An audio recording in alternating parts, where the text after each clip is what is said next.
नमस्कार दोस्तों, स्वागत है आपका हमारे YouTube चैनल स्टडी विद पीके ठाकुर में।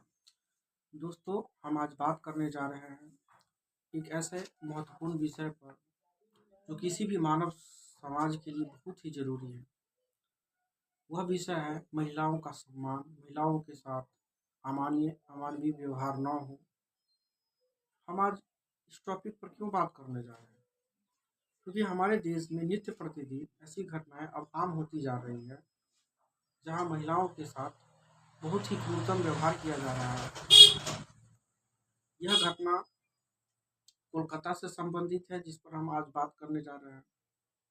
तो घटना यूँ है कि कोलकाता का एक प्रसिद्ध लॉ कॉलेज है जहाँ पर एक 24 वर्षीय लड़की जो फर्स्ट ईयर की थी, वह उसमें पढ़ाई करती थी और वह गई थी फर्स्ट ईयर का फॉर्म फिलअप करने के लिए।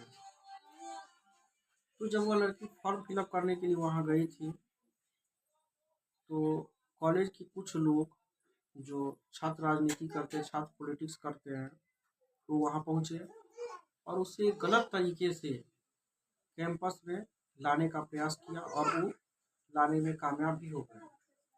अब हुआ यूँ कि जब उस गर्ल्स के साथ जब उसको कैंपस में ले आया गया तो उस समय दिन के 4 बज रहे थे और जब उसे कैंपस में ले आया गया तब उस बच्चे के साथ गैंग रेप हुआ। आप सोच सकते हैं कि यह कितना दुर्भाग्यपूर्ण है कि कॉलेज कैंपस के अंदर किसी बच्चे के साथ रेप जैसी घटनाएं हो रही हैं। तब भारतीय समाज को क्या करना चाहिए? इसे करने के लिए तो बहुत कुछ है, बट एक चीज़ है, जब बच्चे के साथ अमानवीय कृत्य हो रहा था वहाँ पर 3 मुख्य आरोपी थे। वो ये रहा था कि उस बच्चे को 24 वर्षीय छात्रा थी, उसे ले जाकर गार्ड रूम में ले जाया गया। वहाँ पर उस बच्ची के साथ एक रेप कर रहा था। बाकी 2 देख रहे थे, फिर ये दूसरा जाता था, फिर 2 देख रहे थे। इसी प्रकार से बारी-बारी से सबने उसके साथ रेप किया। अब जाकर के उस बच्ची के रेप का वीडियो भी बना लिया गया और उसे धमकी दिया गया कि यदि तुमने किसी को बताया तो अब इस वीडियो को सर्कुलेट कर दिया जाए।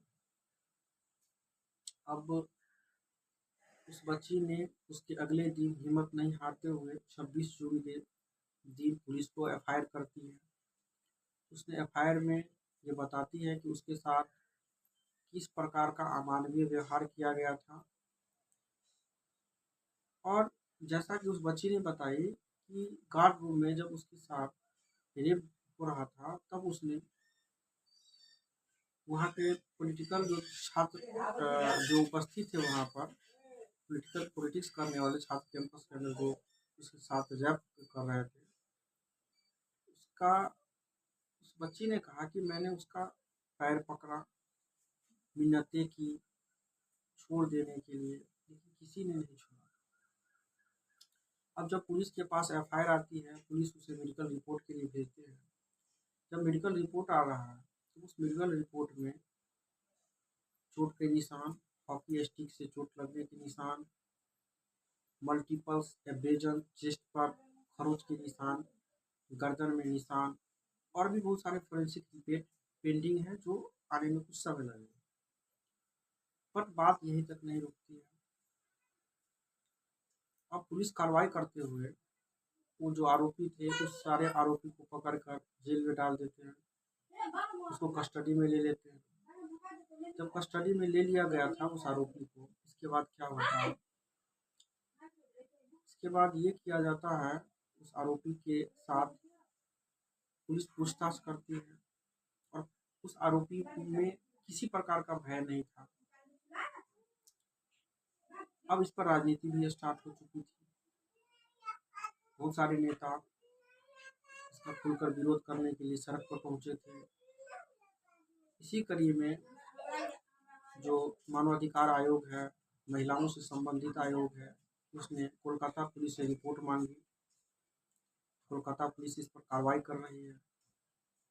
तो दोस्तों हम ये जानना चाहते हैं कि क्या हमारे देश में महिलाओं के साथ, छात्रों के साथ, कॉलेज कैंपस के अंदर भी इसी प्रकार का अमानवीय कृत्य होता रहेगा?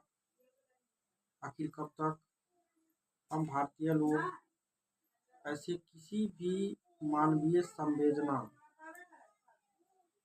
जो मनुष्य को नुकसान पहुंचाती है उसके खिलाफ रहे? हम भारतीय लोग अपने आदर्शों को भूलते जा रहे हैं।